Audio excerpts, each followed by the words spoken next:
बदलापूर येथील आदर्श शाळेतील 3 वर्षाच्या मुलीवर त्याच शाळेतील कर्मचारी यानं लैंगिक अत्याचार केला।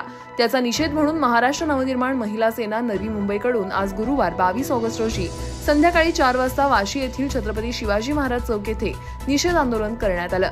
यावेळी मोठ्या प्रमाणात महिला व पुरुष उपस्थित होते। जोरदार घोषणाबाजी करत या घटनेचा निषेध नोंदवण्यात आला। फाशी द्या, नराधमाला फाशी द्या, पास करा, शक्ती कायदा पास करा, चौरंग करा, नराधमाचा चौरंग करा, परवानगी द्या, महिलांना शस्त्र बाळगण्याची परवानगी द्या, अशा घोषणा देऊन मनसे कार्यकर्त्यांनी परिसर दणाणून सोडला। यावेळी अनेक महिलांनी सरकारवरती आणि नराधमावर राग व्यक्त करून अत्यंत कठोर शिक्षेची मागणी केली।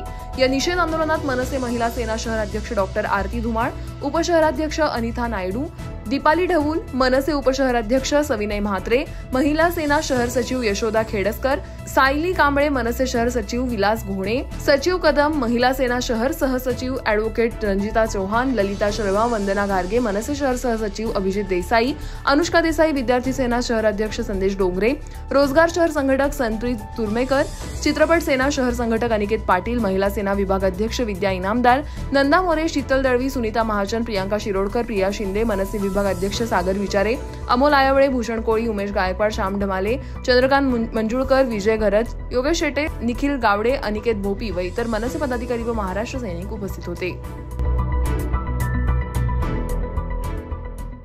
महाराष्ट्रामध्ये गेल्या 3 महिन्यामध्ये अनेक बलात्कार झालेत, अनेक मुलींचे अत्याचार होत आहेत। जर मुलींना जन्म द्या, जर सरकार सांगते मुलींना जन्म द्या, कशासाठी द्या? मुलींना का दुसऱ्या नराधमांना भोगण्यासाठी त्यांना जन्माला घालायचं का? जर सरकार त्यांच्यासाठी काही सुरक्षा करतच नाहीये तर मुलींना जन्माला घालायला सरकार का सांगतंय? मग मुलींना जन्माला द्यायच्या अगोदरच त्यांना पैदाच केला नाही पाहिजे असं माझं तरी वक्तव्य आहे। आणि दुसरी गोष्ट म्हणजे कलकत्त्यामध्ये जो झालं तिथे ऑन द स्पॉट त्या नराधमाला गोळ्या घालून त्याचा खात्मा करण्यात आला। आपल्या महाराष्ट्रामध्ये चाललंय काय? भारतामध्ये चाललंय काय? का आपल्याकडे तो कायदा येऊ शकत नाही का? आपण प्रत्येक जण बलात्कार करतोय। आता एक बलात्कार झाला, त्याला शिक्षा नाही झाली म्हणून दुसरा बलात्कार झाला। काय करतंय सरकार आमचं? आम्ही बलात्कार केला तरी काही कोण बिघडवत नाहीये। 6 महिने त्याला मोकट फिरण्याची तुम्ही संधी देताय। जो माणूस स्वतः कबूल करतोय की मी बलात्कार केला त्याला ऑन द स्पॉट सरकार शिक्षा काय देत नाही? त्याला 6 महिन्यासाठी कशाला वेटिंगवर? त्याला खाया प्यायला घाला, सरकारचे पैसे घाला, एवढं कोणी सांगितलंय? जर तो कबूल करते तर ऑन द स्पॉट त्याला शिक्षा द्या ना। आणि कशासाठी? त्यांना पाळा, त्यांना खायला घाला, त्यांच्यावर पैसे खर्च करा, त्या आई बापाने झुरत मारा, कोर्टात पैसे घाला। एक तर मुलीला गमवलं तर गमवलं, वरनं त्या कोर्टाला पण पैसे घाला। हे सरकार म्हणतंय का? सरकारला काय हवंय की अजून त्यांच्या घरातली एखादी मुलगी गेली ना मोठ्या पदाधिकाऱ्यांच्या घरातल्या, तेव्हा त्यांना कळेल स्त्रीचं दुःख काय असतं। जर सरकारला जमत नसेल तर आमच्या महिलांकडे द्या त्यांना, आम्ही त्यांना काय करायचं ते आमचं आम्ही ठरवू। त्यांचं काय कापून टाकायचं, कुठे टांगायचं ते आमचं आम्हाला कळतंय।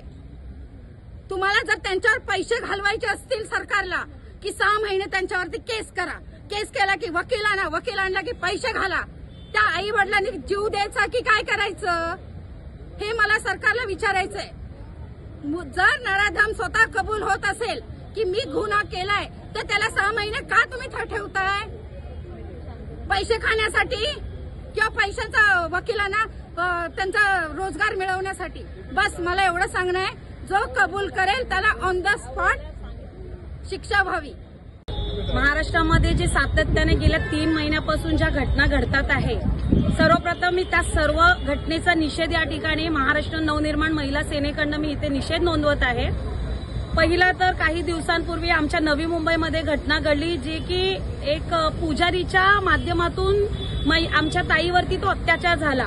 म्हणजे महिला आज मंदिरात सुद्धा सुरक्षित नाहीये।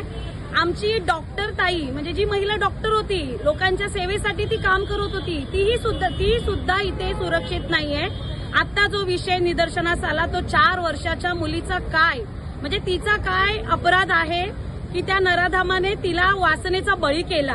ती शाळेत शिकणारी शिशु वर्गातली मुलगी होती। या बदलापूरच्या जी घटना घडली, सर्वप्रथम त्या गोष्टीचा मी निषेध करते आणि या ठिकाणी मी अशा नराधमांना यांच्या या प्रवृत्तीला ठेचून काढलंच पाहिजे। आपण शिवरायांच्या जन्मभूमीमध्ये राहतो, जर या ठिकाणी आज शिव छत्रपती महाराज जर या जगात असते किंवा आज आपल्यामध्ये असते तर त्यांचा न्याय निवाडा त्या ठिकाणी झाला असता। त्यांचे 2 हातपाय काढून त्यांचा चौरंग करून रस्त्यात भर चौकामध्ये त्यांना फाशी दिली गेली असती। आपण ही जी वाट बघतोय, सरकार जी म्हणजे त्या गोष्टीचा काय म्हणतात वेळ लावतोय शिक्षा देण्यासाठी, तो आपल्या शिवाजी महाराजांच्या वेळेत असं घडलं नसतं। माझी सरकारला विनंती आहे की लवकरात लवकर या